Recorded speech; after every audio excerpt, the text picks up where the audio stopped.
statements has concluded. The Prime Minister on ministerial arrangements. Thank you, Mr Speaker. The Minister for Revenue and Financial Services will be absent from question time until the 22nd of June.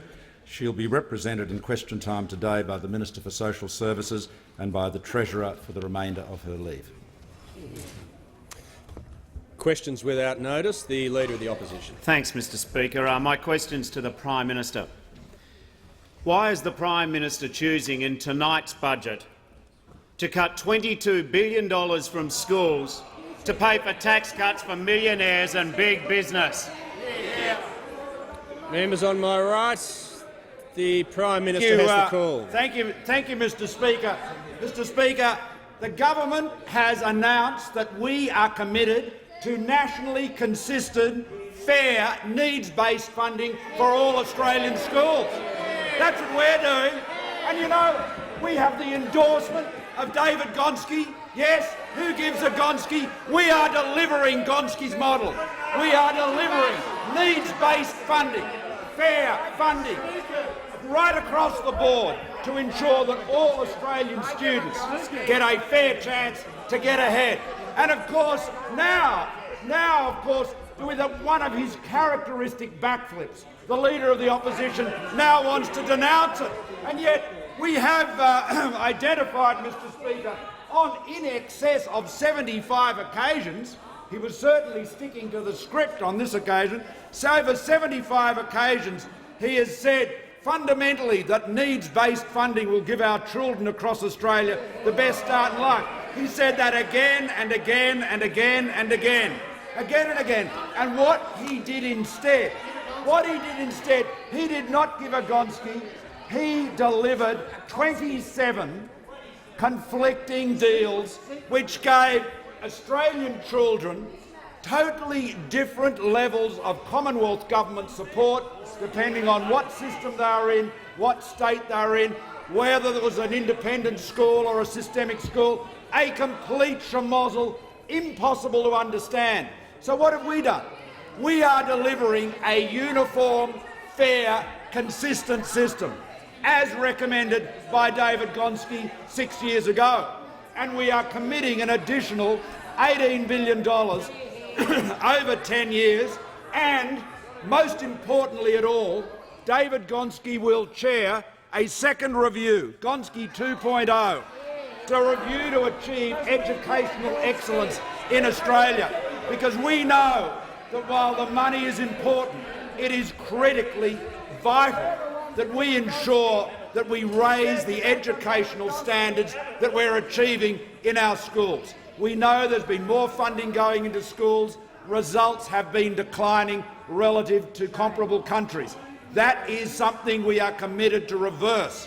Our Quality Schools agenda delivers fair, national, consistent, needs-based funding, and we will deliver the improvement in standards delivered, overseen by David Gonski himself, to make sure that all of those dollars count. And unlike the Leader of the Opposition, who betrayed the principles of the Gonski Review, who betrayed the school children of Australia, we're standing up for them to ensure that they're treated fairly and they get the results they deserve and they need to succeed in the 21st century.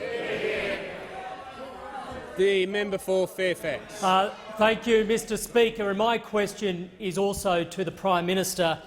Will the Prime Minister update the House on recent commemorations of the Battle of the Coral Sea and the importance of the US-Australia alliance?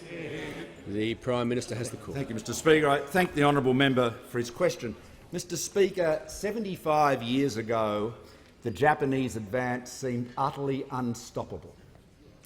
Pearl Harbor had been attacked, the pride of the US Pacific Fleet had been sunk or damaged, Singapore had fallen. Most of our army was either in the Middle East or captives of the Japanese. The Dutch East Indies, now Indonesia, was taken.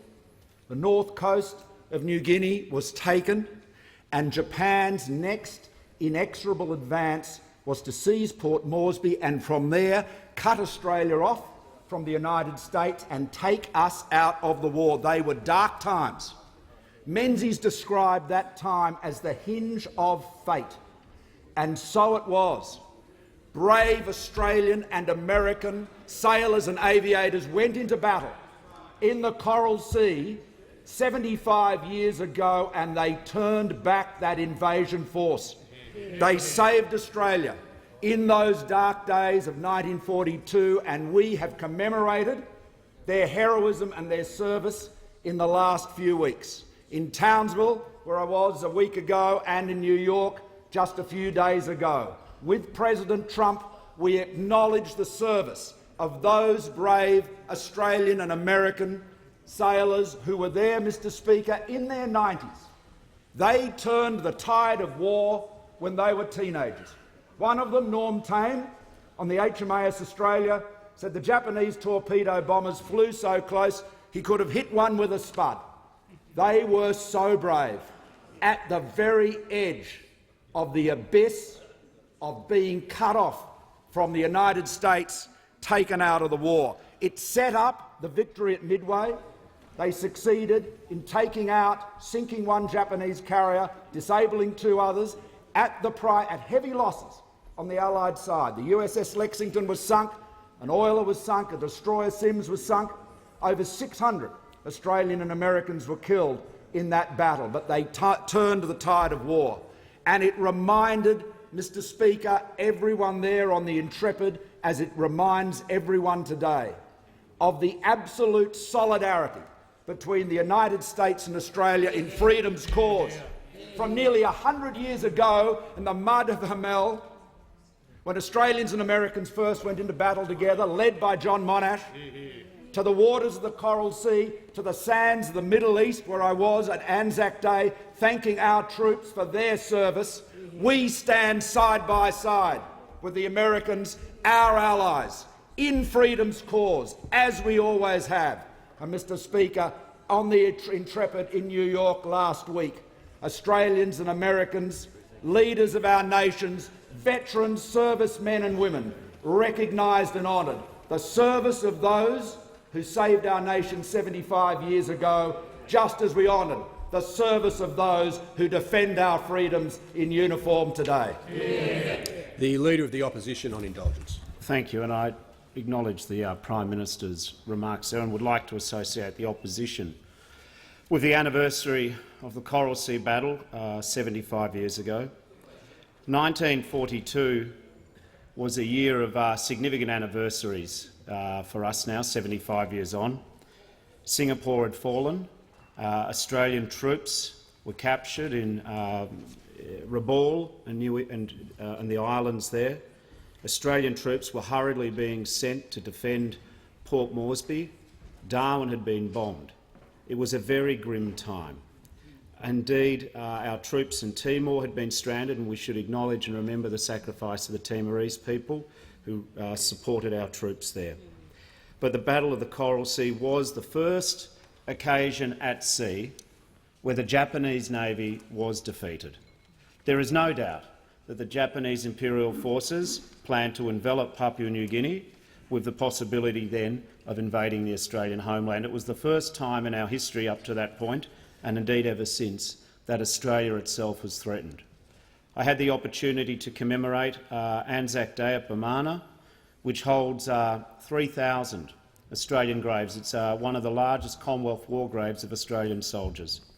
And at that fight, and on the Kokoda Trail, and in the Coral Sea, and in the skies over Port Moresby, Australia stood up and defended not only against the Japanese imperial forces, but for the first time our homeland. And the Prime Minister is right to acknowledge the importance of the American alliance. It was the Americans who supplied the Kitty Hawks, which the famous Squadron 75 fought with over the skies in Port Moresby. But for me, when I meet people who question the American alliance, there is one fact which speaks now 75 years on, which to me helps explain why the American-Australian alliance is so important. 188 Japanese planes bombed Darwin in the first raid in 1942. More bombs were dropped on Darwin than were dropped on Pearl Harbor. 10 planes went up into the air to fight this armada of Japanese bombers. 10 planes. 9 crashed. In the case of 4 of them, the pilots were killed. But for me, what sums up the importance of the American alliance and the ongoing relevance is every plane was an American plane. American pilots went up against overwhelming odds in defence of this country. And from that day on, I believe that an alliance which was strong was made irrevocable. The member for McMahon. Thanks, Mr Speaker. My question is to the Prime Minister. Can the Prime Minister confirm that despite all the cuts since this government was elected, and despite all the years this government has wasted on wrong priorities, gross debt will still blow out to a record $500 billion on this government's watch? Members on my right. Members on my right. The Minister for Immigration and Border Protection. The Prime Minister has the call. Thank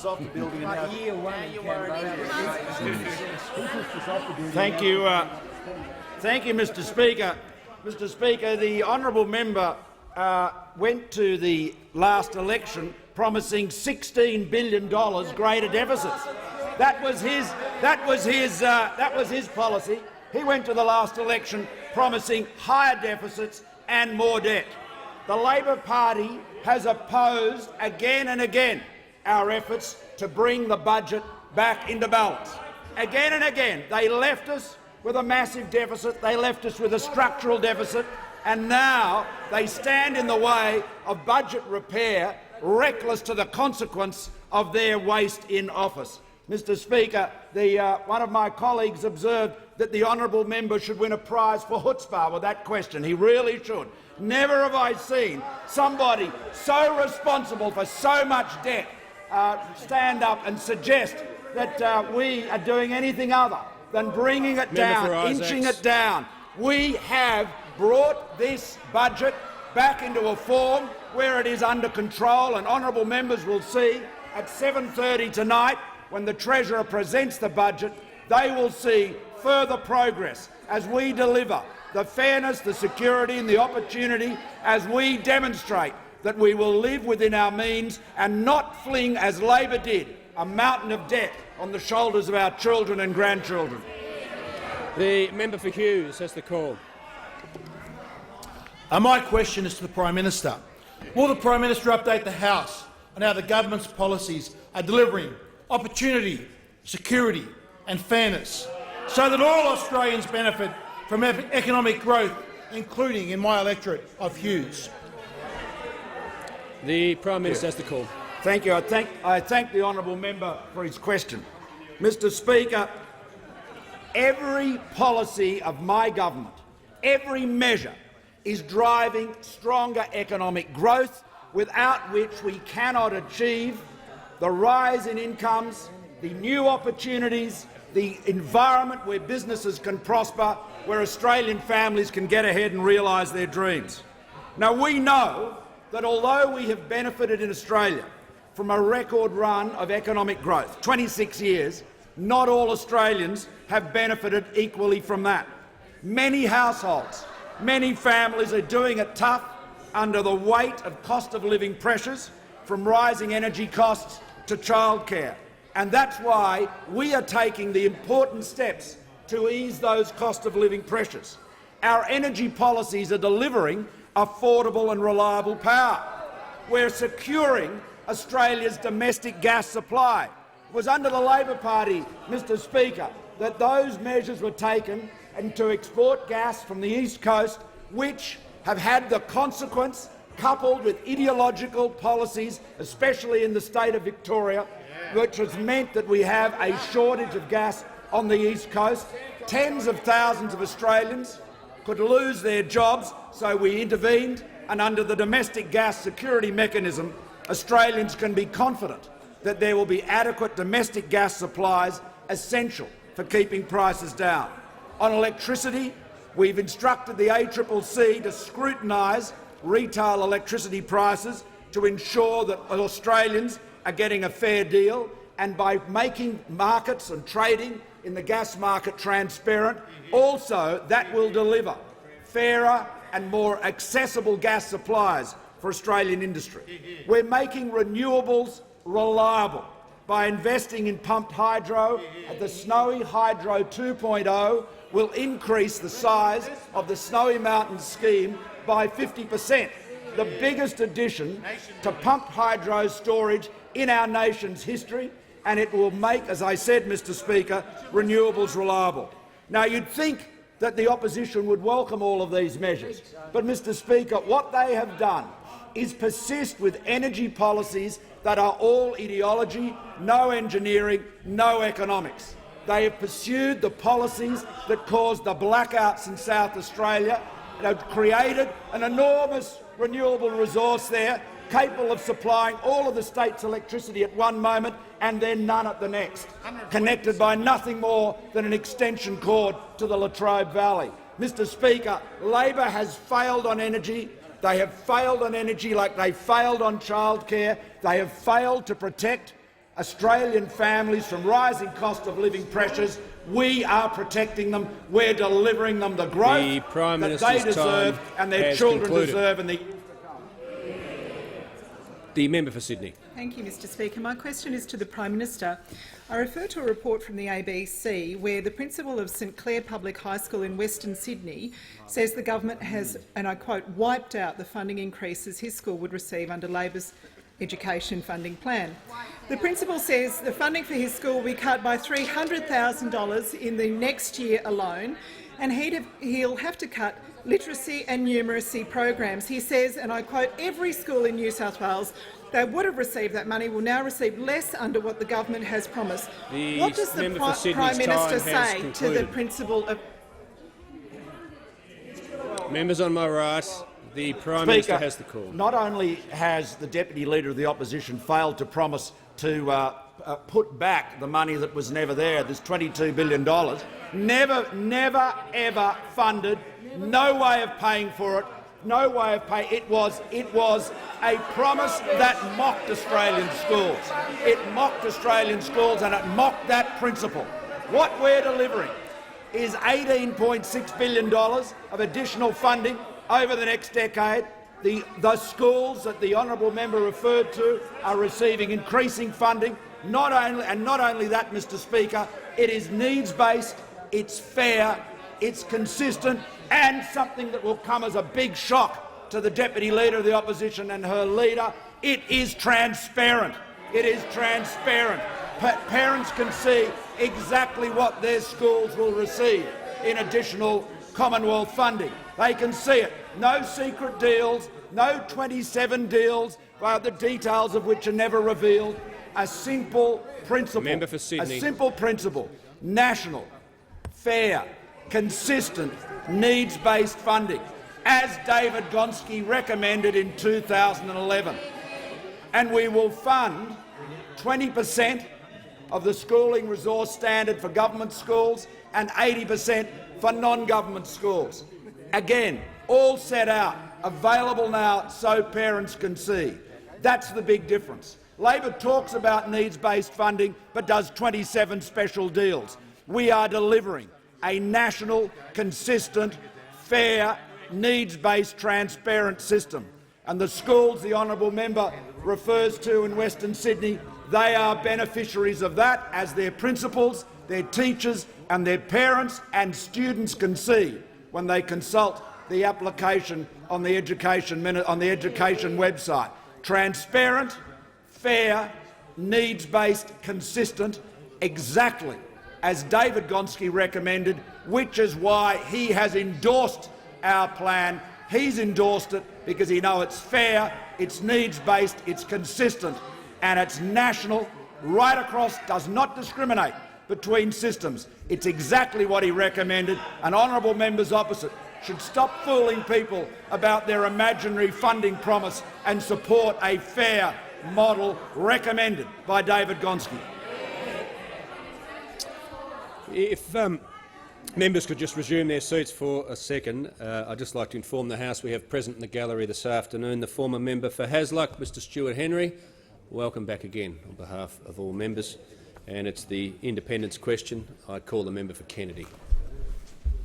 Minister for Energy, you're aware of Hells Gate Dam, irrigation, baseload power, Townsville water supply, earning $3,000 million a year. The Galilee Coal Rail Line, $6,000 million a year. Phosphate fertiliser project, Burketown First Australian Yaipai Transportation Waterway with prawn farms, $7,000 million. Cape York Silicon, the solar key, $5,000 million. $21 billion a year, $6 billion in tax revenue. If you initiated the North Australia Snowy Mountains Authority to build these 4 projects, as initiator, would you then become a Ben Chifley, a great nation builder, as was a previous member for Kooyong, Robert Menzies? The Minister for the Environment and Energy. Well, I think thank the member for Kennedy for his question. I think they need the Sir John Monash in the role in order to use his engineering expertise to build those dams. The Coalition has allocated more than $2 billion to new water projects. Indeed, we have a feasibility study underway for Hell's Gate. We've allocated more than $100 million for the new Rookwood Weir, but if those opposite could speak to their friends in the Palaszczuk Labor government, would be good to get some cooperation there. The Nalinga Dam, Urana Dam, and obviously with the Galilee coal mine, that is a project that we're awaiting a decision. The Galilee rail line, that is a decision we are waiting on the Northern Australia infrastructure facility. Those opposite don't know whether they're Arthur or Martha on that. Their unions have one view, another union has a different view. Our position is we'll wait the decision of the Northern Australia infrastructure facility, but we're in favour of more jobs in the region, whether it's in water, whether it's in energy or indeed in coal. Thank you. The member for Parkes. Thank you, Mr Speaker. My question is to the Deputy Prime Minister and Minister for Agriculture and Water Resources. Will the Deputy Prime Minister update the House on action taken by the government to ensure the Australian agriculture sector continues to strengthen the economy and regional communities? Is the Deputy Prime Minister aware of any threats to this sector and the thousands of hard-working regional Australians that it employs? The Deputy Prime Minister has the call. Well, Mr Speaker, I thank the honourable member for his question, and he will be more than interested than most during the budget discussions tonight, because I know the interest he has in such great projects as the Inland Rail. The Inland Rail that's been discussed by so many governments before, but this is the government that's actually going to deliver on it. This is the government that delivers on bringing an economic corridor of commerce from Melbourne up to Brisbane on standard gauge, revitalising places such as Albury, Dubbo, making sure that Narrabri, Moree, Gundawindi, Toowoomba are all part of a new horizon of economic growth that is closely associated with vital infrastructure and its association with agriculture. The bulk movement of products of wheat, of coal, of cotton, of beef. These are the projects that we know will assist our nation to pay its bills, to get ahead, to give people an economic opportunity in the Western districts to go out and to have the chance to buy an affordable house and have the economic prospect of actually having a good job. And when we came to government, Mr Speaker, we were given an awesome task. They talked about doubling our economic production. It was about 48 billion, 48.6 billion then. And we are well on the way. We are 31% there, 31% there. And the member for Parkes would realise this and understand very well the record prices we're getting for cattle, the record prices for meat sheep. Sold sheep the other day myself, and the record prices that we got there. The record prices for goats. And here's the Deputy Prime Minister will resume his seat. The Deputy Prime Minister will return to the microphone and withdraw. Then he'll resume his seat straight away. Deputy Prime Minister. I withdraw. And the Deputy Prime Minister will resume his seat. Now, having dealt with that, we've got a very poor track record on these points of order. And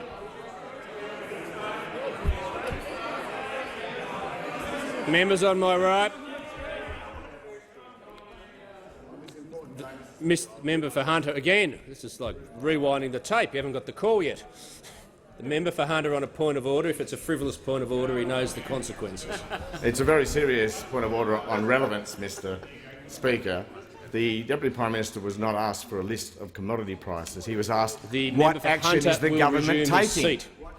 The member for Hunter will resume his seat. The member for Hunter well knows that there are a number of elements to the question, and the Deputy Prime Minister is in order. Amazing. Inland rail would be one of the. We've just been discussing inland rail and exactly what it's going to do to assist regional production and exactly how it's going to assist. I'm absolutely proud that I'm part of a government that's actually delivering this. That's delivering this. It's going to be seminal to the advancement of these regional areas. But what's amazing also, we see with the inland rail, it gives us a chance for further production of steel. Maybe steel in places such as Arium at Whyalla. And I was at Whyalla last week. And at Whyalla, they're very excited about the 800 kilometres of steel they're going to lay down for the Adani mine. Because we actually believe in the working men and women actually having a job. They are supported by this. And it looks like we've got some interesting friends. It looks like the CFMEU are on side with us, the AWU on side with us. But there's one group that's not on side with the steel workers. There's one group that's not on side with the coal miners, and that's the Australian Labor Party. Because the Australian Labor Party have given up on representing labourers. They are too cool for labourers. They think that labourers are a bit old passé. They've moved on from labourers, so we'll start looking after the labourers. We'll start looking after the people in the steelworks. We'll start looking after the coal mines, because we know you're not going to look after them, and we'll start looking after them by making sure that we roll out the inland rail and the steel requirements and make sure we support these jobs and we give these people these opportunities. So it is a great future we have in agriculture. We had the runs on the board. We had 23.7% growth in the 12 months to December 2016. We are actually making people wealthier. We've got record price of cattle, record price of sheep. It is a big.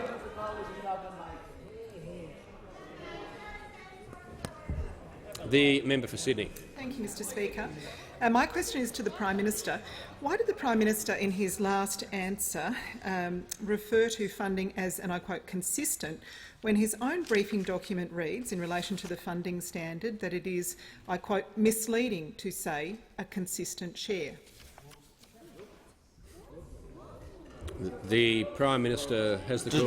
Mr Speaker, I can't follow the honourable member's question, but I can add to my previous answer. Well, nobody else understood what she was talking about, so I'm not Robinson Crusoe.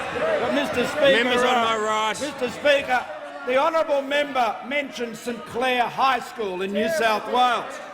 And Mr Speaker, consulting the Education Department's app and website, the funding, estimated Australian government funding for that school this year is $2.4 million. It will increase by $121,000 next year. To 2027, it will increase to a total funding of $31 million, increased by nearly $7.5 million. The Prime Minister will resume his seat. Members on my right, the Leader of the House, the member for Sydney. Well, on relevance, I was asking about the Prime Minister's own comments in the last answer and his own briefing document distributed to journalists about his own education funding package. The member for Sydney will resume her seat. As members will cease interjecting. As all members know, the Prime Minister is entitled to a preamble at the start of his answer. He's used that in reference to the previous question. The Prime Minister has the call. Well, thank you, Mr Speaker.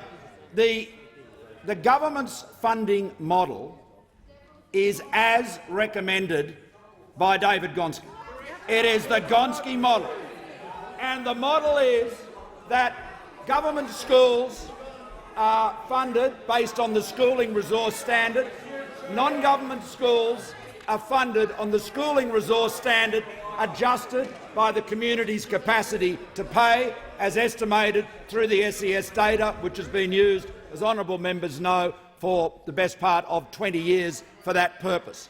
And the model sets out that, as the government has described and laid out, the 20% of the schooling resource standard will be met for government schools, with the addition, obviously, of loadings for various categories, for disabled children, for children from very low socioeconomic groups and other non-English speaking backgrounds and so forth. There are 5 categories. I think the honourable members are aware of that. But that schooling resource standard is the benchmark, as recommended by Gonski, and the Commonwealth will fund 20% for the government system, the balance obviously being covered by the states and territories, and 80% for the non-government system, and that reaching that level will be achieved at the end of the 10-year period.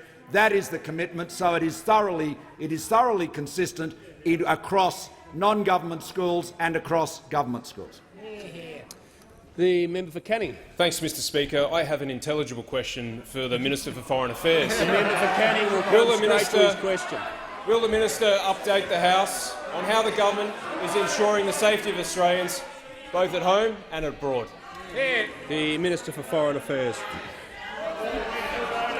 Mr Speaker, I thank the member for Canning for his question, and I acknowledge his deep and abiding interest in the national security and safety of all Australians, either at home or abroad. Mr Speaker, the threat of terrorism continues to challenge us, and we were reminded of the mindless hatred of violent extremism again last week when we saw the images of the son of Australian Khaled Sharif posing before the crucified body of yet another victim of ISIS. The terrorist threat continues to evolve, and our focus on countering it remains our priority. In Iraq, Australian servicemen and women are supporting the Iraqi security forces in their efforts to liberate Mosul, the ISIS headquarters in Iraq, and that work is progressing and progressing well. We are also determined, along with the 68-member coalition to counter ISIS, to take back Mosul as the caliphate, self-described caliphate, by ISIS so that it can no longer be an inspiration to violent extremists and terrorists around the world. Mr Speaker, recently the Prime Minister was in Iraq and he confirmed that Australia would provide an additional $110 million to the Iraqi government for humanitarian and stabilisation efforts. It's essential that Iraq is able to retain control of its borders, and we're working with Iraq to ensure that. Mr Speaker, at home we are preventing Australian citizens from travelling to Syria and Iraq to become experienced foreign terrorist fighters, and to date 205 Australian passports have been cancelled of those who are seeking to travel to Iraq and Syria. In addition, 200 Australian citizens are currently under investigation for providing support or assistance to ISIS in Syria and Iraq. Mr Speaker, I can confirm that from the 1st of July there will be a Global Watch Office within the Department of Foreign Affairs and Trade. This will ensure that we have strengthened capacity to monitor and respond to overseas events as they emerge. There will be real-time information provided to Australians on a 24/7 basis, 24 hours a day, 7 days a week, to ensure that those Australian citizens who are affected by a crisis receive information and support as it occurs. And in that way we are doing what we can to keep Australians safe as they are involved, tragically, in events that occur overseas. Mr Speaker, this government is increasing resources to our security, intelligence and law enforcement agencies and can be trusted to do all we can to keep Australians safe. The member for Sydney. Thank you. My question is to the Prime Minister. Why does the Prime Minister refuse to acknowledge that his school plan represents a $22 billion cut over 10 years, when that is exactly what his government's own briefing document states? Exactly what his own briefing document states. You miseducation. The Prime Minister has the call. Well, thank you, Mr Speaker. The honourable member knows full well that the government of which she was part, the Labor government, had no means, no capacity, no plan to fund the so-called $22 billion. It mocked Australian students. It absolutely distorted and, in Ken Boston's words, corrupted the David Gonski recommendations because it was not consistent, it was not needs-based, it was not fair. It was not one single funding model across Australia. It was not consistent in any way at all. It was 27 separate deals incomprehensible to those that knew the terms of them, and of course completely obscure to everybody else to whom they were not disclosed.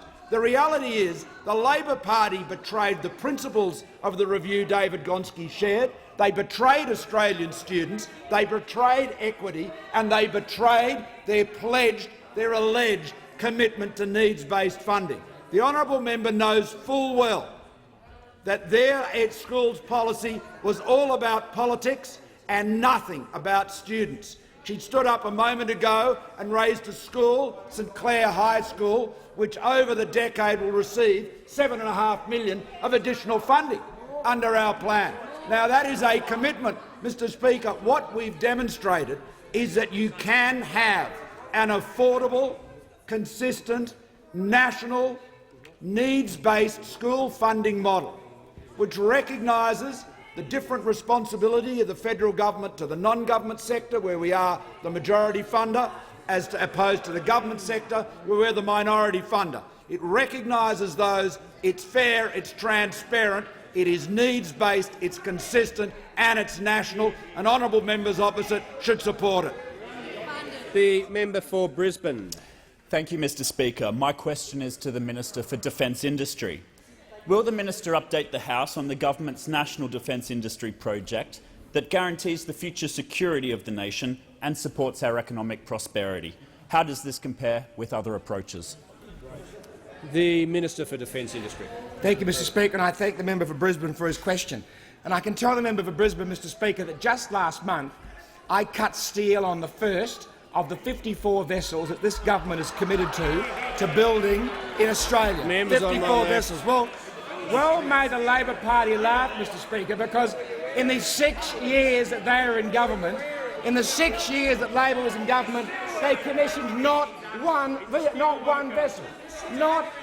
vessel in 6 years, creating the very valley of death that we are seeking to ameliorate by making the decisions that we are getting on with, Mr Speaker. So just last month, I cut steel, I pressed the button, Mr Speaker, at HD plasma and laser cutting surfaces on the first of 54 vessels, the Pacific Patrol vessels, Mr Speaker. 21 vessels creating over 500 jobs, costing $300 million. And that's just the beginning, Mr Speaker, because from the Pacific Patrol vessels we go to the offshore patrol vessels, 12 vessels being built in Osborne and in Henderson, costing $5 billion, and then the 9 future frigates, Mr Speaker, a $35 billion project creating 9 vessels built at Osborne, and then the 12 submarines, a $50 billion project, Mr Speaker, creating thousands of jobs. Labor think it's hilarious, Mr Speaker. In the 6 years they were in government, they managed to reduce spending on defence to 1.56% of GDP. 1.56%. The last year a government in Australia managed to achieve that was 1938. 1938, when the government at the time was part of the appeasement movement around the world. That's what Labor managed to do. Labor managed to reduce our spending to 1.56%. 1.56%. And sadly for the member of Wakefield, you have to face the reality of it. I wouldn't even bother to ask you to withdraw because you have no credibility. None, and you never have. Mr Speaker, this government's decisions in defence industry means that we'll have 5,000 new jobs in naval shipbuilding alone, Mr Speaker. 5,000 in naval shipbuilding alone in direct jobs, and a further 20,000 indirect jobs, Mr Speaker, driving growth, driving investment, driving new businesses, new offices being set up across Australia. Under Labor, Mr Speaker, the contrast couldn't be more appalling. 119 projects delayed, 49 projects reduced, and 8 projects cancelled altogether. That's the record of the Labor Party in defence. Ours is proud. They should be ashamed of theirs. The Leader of the Opposition. Thanks very much, Mr Speaker. My question is to the Prime Minister. The Reverend Anthony Fisher, the Catholic Archbishop of Sydney, has said of government education policy, and I quote, "The government's new capacity to pay formula will force fee rises of over $1,000 for a very significant number of the Catholic primary schools in Sydney. For some areas of Sydney, fees could more than double. Modelling in other states has found the same. Does the Prime Minister agree or disagree with the Archbishop? The Prime Minister has the call. Well, thank you, Mr Speaker. I thank the honourable member for his question. The funding for the Catholic sector will increase substantially. It will grow at around 3.7% over the period. There will be more money going into Catholic schools, and that is readily demonstrable on the website. So, if the proposition is that the Catholic system is receiving billions of additional dollars over the period, if the proposition is that they're receiving that additional money and fees will have to go up at some schools, then presumably fees would go down at others. So the reality is this, Mr Speaker. What the government is doing is significantly increasing the funding to both government and indeed to non-government schools. That is what is happening. That is what is going on across the board, and I can provide the actual percentages over the period of the plan. We will see substantial growth both in all parts of the system, in government schools and in non-government schools. And, Mr Speaker, what that will mean is that it will be allocated on the basis of need, and if the Catholic system wishes to reallocate money according to its own objectives, its own agenda, its own perception of need, it is perfectly able to do that, as is noted on the government's website. So that the allocation is being done based on a school's need, educational need and capacity to pay in the manner that I've described, and then, of course, a school that is part of a system can reallocate as they wish. Has the Prime Minister concluded his answer? The Prime Minister has concluded his answer. The member for Forrest. Thank you, Mr Speaker. My question is to the Minister for Immigration and Border Protection. Will the Minister update the House on action the government is taking to strengthen the integrity of our migration and citizenship programs? Is the Minister aware of any alternative approaches? The Minister for Immigration and Border Protection. Thank you very much, Mr Speaker. Well, it's very clear that the Turnbull government is the greatest friend the Australian worker has ever had. There is no question at all, Mr Speaker. No question at all. And you only need to look, Mr Speaker, at the 457 visa, the dodgy 457 visa that Labor presided over, because I noticed this week, Mr Speaker, the Leader of the Opposition is out there pretending he's the best friend of the worker, but it wasn't the case when he was the Employment Minister in the grand, glorious days of the Rudd-Gillard-Rudd period in this parliament. Now, as it turned out, Mr Speaker, the Leader of the Opposition, whilst he's pretending today to be the friend of the worker, he presided over a dodgy 457 visa program which saw 40,000 additional foreign workers coming into our country to go into jobs that should have been taken by Australian workers. So we aren't going to be lectured, Mr Speaker, by this Leader of the Opposition. And it was obvious, Mr Speaker, it's not been a good week for the Leader of the Opposition. I think that's a statement of the obvious. Not been a good week. His old mate, the member for Greenland, has been out there correcting him, calling him into line, monstering him when it needs to be. And I see in the Australian, it's been well documented, authoritative piece in the Australian. I won't have you rubbishing the Australian newspaper. Will resume his seat. I've asked you to resume your seat. That's what it is. The Manager of Opposition, business on a point of order. Thanks, Mr Speaker. The Minister started being relevant at the moment. He's not being in no way directly relevant to the question. I ask you to bring him back to it. The Minister needs to tread very carefully. I've got a summary of the question in front of me. Thank you, Mr Speaker. I think we've established, and I think it's been pointed out by his colleagues opposite, that this Leader of the Opposition couldn't lie straight in bed. The Australian public know one thing about this Leader of the Opposition. They know, Mr Speaker, that he cannot be trusted. It doesn't matter what he says on what topic, this Leader of the Opposition cannot be trusted. He said to the Australian workers, to the Australian public, that he was a great friend of Australian workers. When he was a union leader, he ripped off those workers. We know that as fact, Mr Speaker, and many of his colleagues opposite, who used to be supporters, including the member for Greenlaw, are now pointing out the many deficiencies of this Leader of the Opposition and the 457 program, Mr Speaker, that I was asked about in relation to this question. I was asked on 457 visas. The Leader of the Opposition pretended to be somebody he wasn't when he was the Employment Minister, and that has been demonstrated time and time again in this place, and we'll continue to highlight it, Mr Speaker, as we should, because we have been able to knock out that crazy 457 Labor-supported program. At the same time, I was asked about the citizenship changes. We made an important point last fortnight, Mr Speaker. We've made an important point that we are going to stress a new set of rules for people to become Australian citizens, because we want people to adhere to Australian laws. We want them to abide by those laws. We want people to abide by the laws and values of this country. It is important. But importantly, Mr Speaker, and we're going to spend a lot of time on this, we haven't heard any response yet from the Leader of the Opposition in relation to the changes that we've proposed, and it says a lot about the character of this Leader. The member for Sydney has the call. Thank you, Mr Speaker. My question is to the Prime Minister.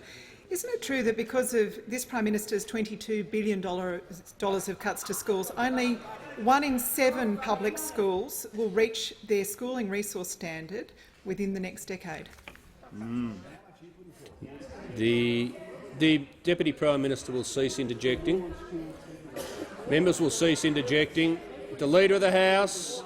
The Prime Minister has the call. Thank you, Mr Speaker. The government under the policy announced last week will be increasing spending on all schools by over $18 billion over the next 10 years. The Catholic systemic schools, which I was asked about a moment ago, will receive a total of $28.3 billion in recurrent funding over 4 years. Next 4 years, and a total of $81 billion over 10 years. Mr Speaker, for the information of members, average per-student funding for the Catholic sector by 2027 will be $12,493, while independent sector per-student funding— Prime Minister will just resume his seat. The member for Sydney on a point of order. Well, it's a point about relevance. I asked about government schools and the schooling resource standard and the fact that only 1 in 7 will be there after 10 years. The member for Sydney will resume her seat. The Leader of the House will cease interjecting. The Prime Minister, as I've said before, is entitled to a preamble, but I do point out to him that the question was about public schools. But he's on the policy topic, but I'm sure he'll come to that part of the question.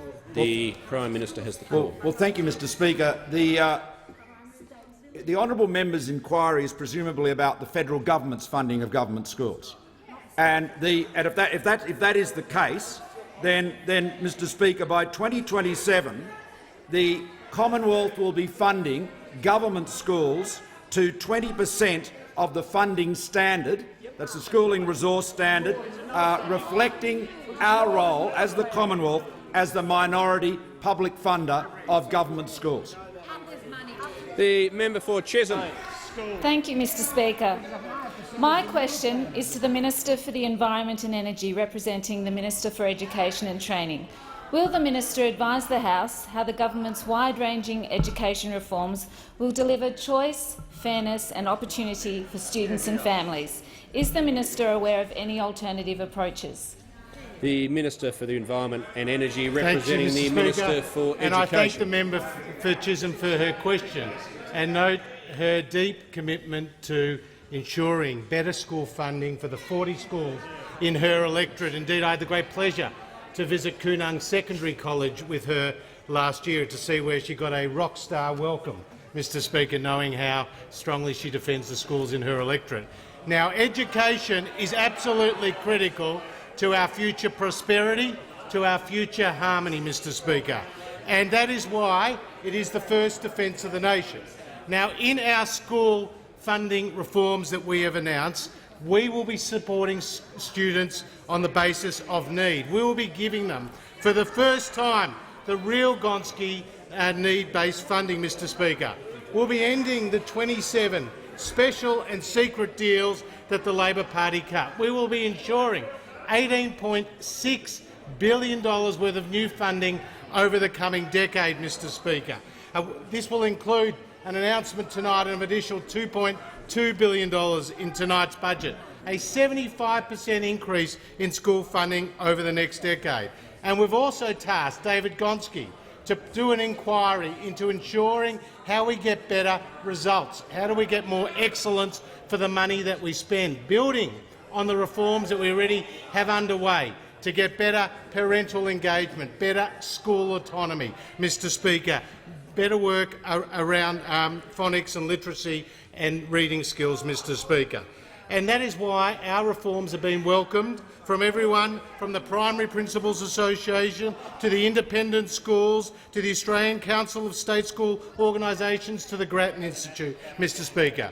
And the work that we have done on schools complements the announcement that we've made around preschool funding, an extra $428 million to ensure 15 hours of preschool funding for the year before these kids start school, benefiting more than 340,000 children, Mr Speaker.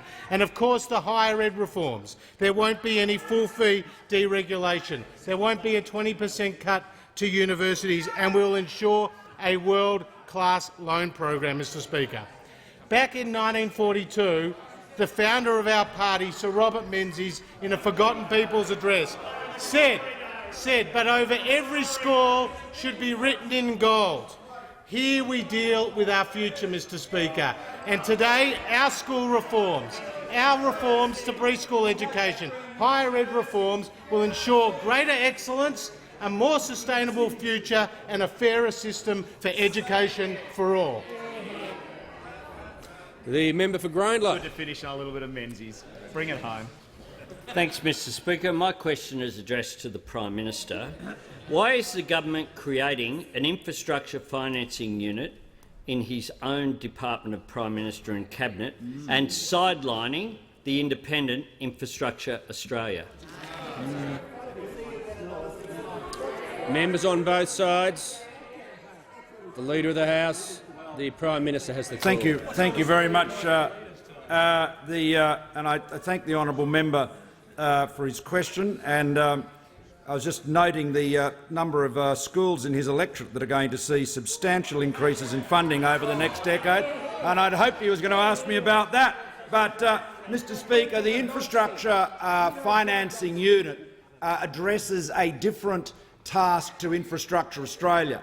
Infrastructure Australia's job is to assess business plans and rate them and provide the government with advice about the relative merits of different infrastructure projects.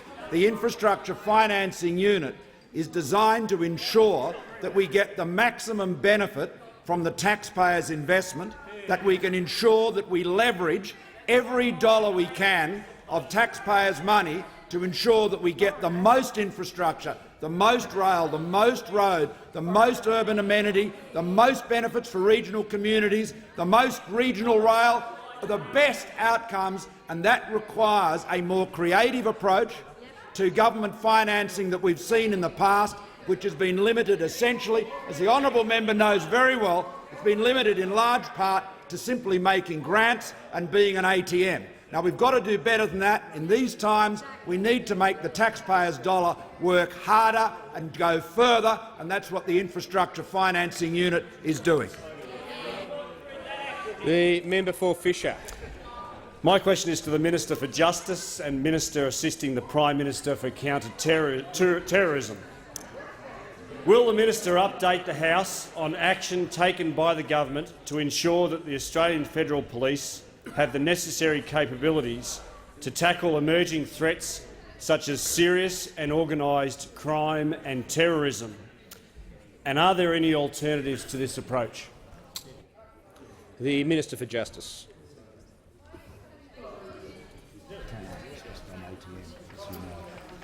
Thank you, Mr Speaker, and can I thank the member for that question and his interest in the national security of our country. Now, no government has been more dedicated to the capability and resourcing of the Australian Federal Police than this one.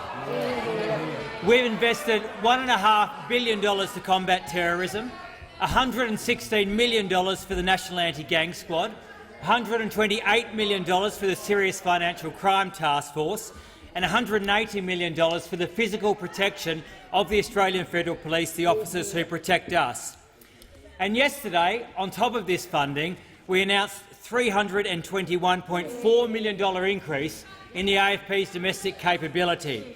Now, this represents the single largest funding for the AFP's domestic capability within the past decade, and it represents our unwavering commitment to fighting crime and protecting Australia's national security.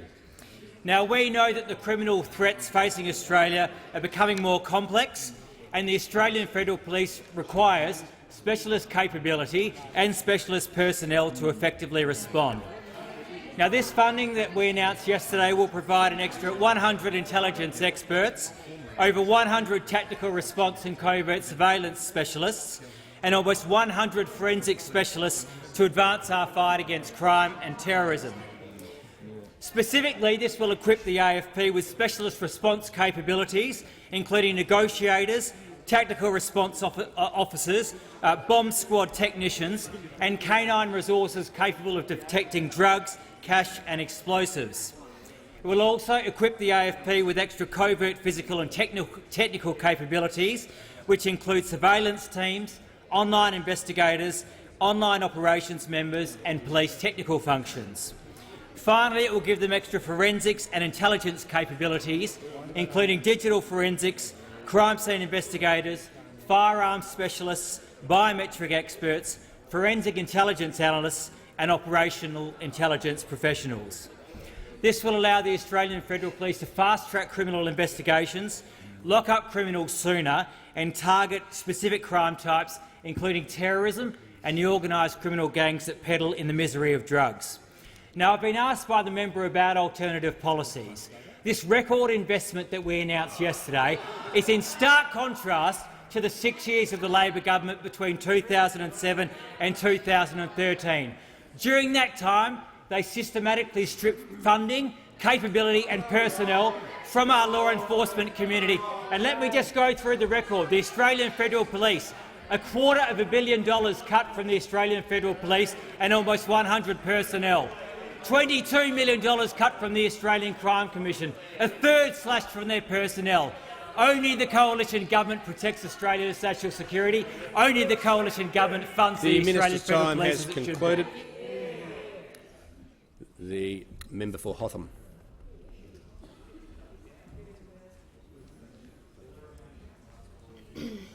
Thank you, Mr Speaker. My question is to the Minister for Justice. Last year, your government cut over $430 million from the Australian Federal Police. It's in your budget papers. Yesterday, the Prime Minister announced he will restore $320 million of these cuts. So isn't it actually the case that despite the Prime Minister's so-called funding boost, the Australian Federal Police will be over $110 million worse off? Members on my left.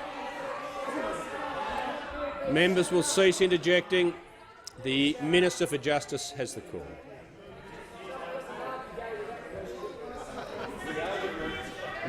Minister for Justice has the call. Well, I thank the Shadow Minister for Justice for giving me an opportunity to go through again the record investment that we announced yesterday in the Australian Federal Police, the largest single investment in their domestic capability since the Howard government. And I'm very happy to go through the record of this side of the House compared to the shameful record of Labor when they were in office. They constantly return to slashing our national security community, budget after budget. Now, let me go through it. Mr Speaker. I'm very happy to go through it again. $1.5 billion to enhance our counter-terrorism capability, funding agencies such as the Australian Federal Police, such as our intelligence community and such as the other agencies that make up our law enforcement community. $128 million for the Serious Financial Crime Task Force. This goes after people perpetrating serious fraud against the Commonwealth and involving themselves in complex foreign bribery cases overseas. $116 million for the National Anti-Gang Squad sends the Australian Federal Police out to sit side by side with their state and territory policing colleagues in a way that's never been done by any government in Australian history. $25 million to expand the AFP's National Forensics Rapid Lab.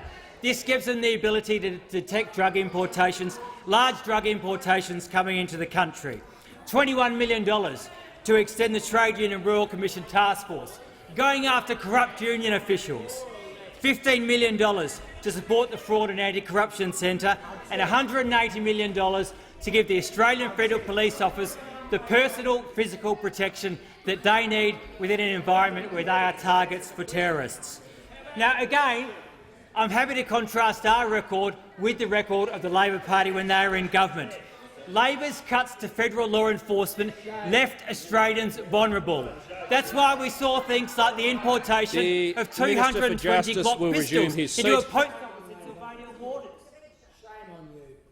The Manager of Opposition Business on a point of order. Thanks, Mr Speaker. On direct relevance, the question compares a $430 million cut with a $320 million announcement and asks, doesn't that mean that the AFP is still $110 million worse off? The Minister has referred to many things in his portfolio. I'm actually trying to hear the point of order. The Minister has referred to many things in his portfolio, but not that, which is in fact the question.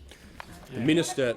No, I'll just make the point as clearly as I can. The Minister is addressing the question of the funding components, which are part of it. Certainly it was a more specific question, there's no doubt about that, but I'm listening to the Minister carefully. He's got a minute to go, but I do point out to the Manager of Opposition Business, can't compel in the last line of a question the Minister to answer it a certain way, but I am listening. He's on the policy topic, but he'll need to start to bring himself to that particular part of the question or wind up his answer. And I point out to all ministers it's not compulsory to go for the whole 3 minutes. The Minister has the call.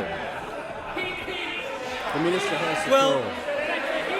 Well, Mr Speaker, I can give you a preview. I will be using my next minute to go through the record of this side of the House versus the record on the other side of the House, because their record was completely shameful. Now, the premise of this question is complete and utter fantasy. What has happened since we arrived in office in 2013 is we have consistently provided the Australian Federal Police and all the other law enforcement agencies that we have responsibility for with the funding that they need to do this job. Now, unfortunately, the opposition has a very limited understanding of the budget process. I'm happy to provide the Shadow Minister for Justice with a briefing. But what I will explain to her is the budget process happens over a period of 4 years. Now, this Shadow Minister has a record. When we announce new funding for the Australian Federal Police, so say if I was to announce $100 million for the Australian Federal Police starting next year, she would subsequently put out a media release saying we're cutting the Australian Federal Police budget by $100 million in 4 years' time. This is the level of understanding that's had with the Shadow Minister over there. The Australian Federal Police has never been better off than it is at the moment. Has concluded. The member for Banks. Thank you, Mr Speaker. My question is to the Minister for Urban Infrastructure, representing the Minister for Communications. Will the Minister update the House on the government's changes to gambling advertising? How are these important measures going to deliver for the Australian community? The Minister for Urban Infrastructure has the call. Don't take any rubbish. Well, I do thank the member for his question. The member for Banks, of course, before coming into the parliament, a very senior executive in the media industry. This is an area that he knows backwards, and of course also a parent, and like so many parents, very concerned about the question of gambling advertising on our television screens. Now, over the weekend, we saw the Minister for Communications and the Arts announce a comprehensive package of reforms to the media sector, which included the abolition of broadcasting licence fees for radio and television, the introduction of a price for the use of spectrum, amendments to the anti-siphoning scheme and list. And all of these are very important from an economic perspective, from a competition perspective, from a policy perspective. But, Mr Speaker, the most important element of this package, as far as Australian parents are concerned, is protection from their children being subjected to a barrage of gambling advertising while watching live sport on television. And this is a very, very important reform. Today, live sport features gambling advertising very extensively, and the government believes that the present arrangements do not meet community expectations. And that is why we are introducing an important safeguard. It applies between 5 in the morning and 8:30 p.m. at night.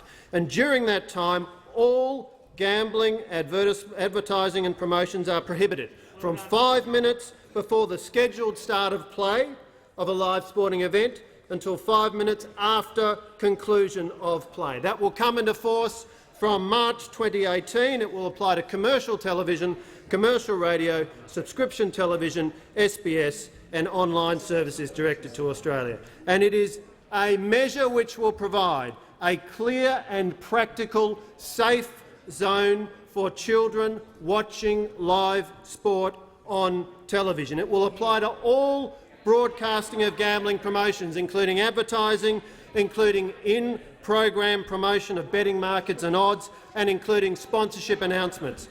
Mr Speaker, the package that the Communications Minister announced over the weekend is a comprehensive package which delivers significant economic policy benefits, but it also delivers very important protections for Australian children, Australian families, because parents can now be confident that when their children are watching live sport events on TV, they will not be subjected to gambling advertising. It is very important that we do not have exposure to these advertisements which encourages vulnerable people to gamble, which normalises perceptions of gambling.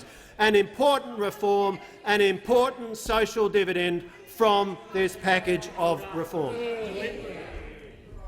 The member for Port Adelaide. Thank you, Mr Speaker. My question is to the Prime Minister. Last night on Four Corners, the Prime Minister's former energy advisor, Danny Price, referred to an emissions intensity scheme, which is Labor's policy, and said if one had been put in place, customers would have been seeing a price reduction in absolute terms. Instead, wholesale power prices have doubled since the election of this government, and Mr Price predicts prices will rise further by around 30 to 40%. When will the Prime Minister stand up to the hard right of his party and put in place a policy that provides price relief to households and Australian business? The Prime Minister has the call. Well, Mr Speaker, I thank the honourable member, fresh from South Australia, that triumph of energy policy.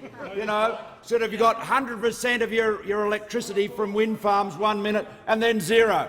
Mr Speaker, no storage, no planning, no engineering, no economics, just ideology.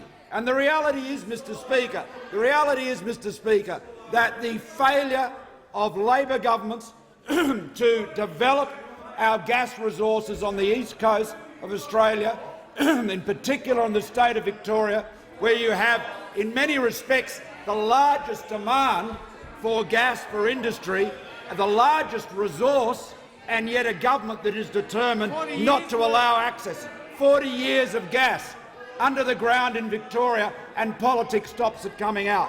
Mr Speaker, the reality is this, that the gas price scandal, and that is what it is one that has been created by Labor governments, by reckless lack of planning and awareness, and the calculations of people like the gentleman the honourable member referred to, you will find were all based on $4 a gigajoule gas, which regrettably is very much a matter of the past.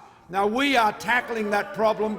We are sorting it out. It took a long time for the Labor Party to create this gas crisis, but we are sorting it out with our export regulation, with our determination to get more exploration, with our commitment to ensure that there is more transportation, more affordable, more reliable, more plentiful supplies of gas right across Australia, but especially here on the east coast, where so many jobs depend on it. The member for The member for Port Adelaide seeking to table a document. Yes, thank you, Mr Speaker. A document titled "Wholesale Power Prices Have Doubled Since the Carbon Tax Was Axed," a report of March 9, the member just has to ask leave to table a document. I seek leave to table that document. Is leave granted? Leave is not granted. The member for Port Adelaide will resume his seat.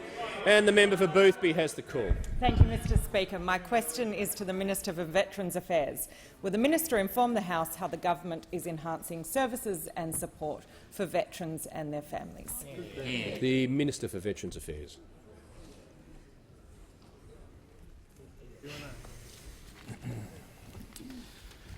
Thanks, Mr Speaker, and I'd like to thank the member for her question, and I note her commitment to veterans and ADF members in her electorate. On Sunday, we announced landmark funding for veterans and their families. As the Prime Minister has said, we best honour the diggers of a century ago by supporting the servicemen and women, the veterans and their families of today. This funding will do just that. The funding will give an extra $350 million to veterans, which will add to the $12 billion we spend on veterans each year. It will see two of the biggest challenges facing veterans addressed: mental health issues and claims times. Previously, veterans had to prove that mental health conditions were service-related and wait for claims to be processed before being treated. 12 months ago, the government provided a free and immediate treatment program for 5 mental health conditions for veterans and serving defence personnel. This funding will include now an extra $33.5 million to expand non-liability health care from 5 mental health conditions to all mental health conditions. It will mean any Australian who has served a single day in the full-time military will get access to free and immediate treatment for any mental health condition without having to prove it was service-related. This is critical. No veteran or ADF member will be without the mental health care they need, and they can get that help immediately, because everyone knows in this House the importance of early intervention. It is a measure that is demand-driven and not capped. If an eligible person requires treatment, it will be paid for. This funding will also begin the government's response to the National Mental Health Commission's report into veteran suicide by providing $9.8 million to pilot new approaches to suicide prevention and improve care and support. We will also expand the eligibility for veterans and veterans' families counselling service by increasing funding by $8.5 million. The partners and children of our contemporary veterans who have had 1 day of full-time service will have access to the services and support provided by the VVCS. Importantly, this funding will also deliver for veterans by investing $166.6 million in changing the Department of Veterans Affairs processing of claims. When completed, it will mean wait and claims times will be reduced and veterans and their families are served by a 21st century department. These are only some of the measures that the government will deliver for veterans and their families in this funding. It is a funding that will honour those who have served by looking after our current and former serving men and women. The Prime Minister. Yes, thank you, Mr Speaker. I want to just add to an answer. The honourable member for Sydney asked me about when the schooling resource standard, when schools would be at the schooling resource standard, and I advised her that by 2027 the Commonwealth would be funding the government schools at 20% of the schooling resource standard and non-government schools at 80%. I just add, for the benefit of honourable members, that under the existing arrangements that were put in place by the Labor Party, by 2027, 6,966 schools out of over 9,000 schools in Australia would still have been below the full schooling resource standard by an average of approximately $690,000. So the reality is, under the Labor Party's plan, it would have taken 150 years for the schooling resource standard to be met, and equitable, fair, consistent needs-based funding to be achieved. On that note, Mr Speaker, I ask that further questions be placed on the notice paper. I thank the Prime. Could I just ask members to remain in the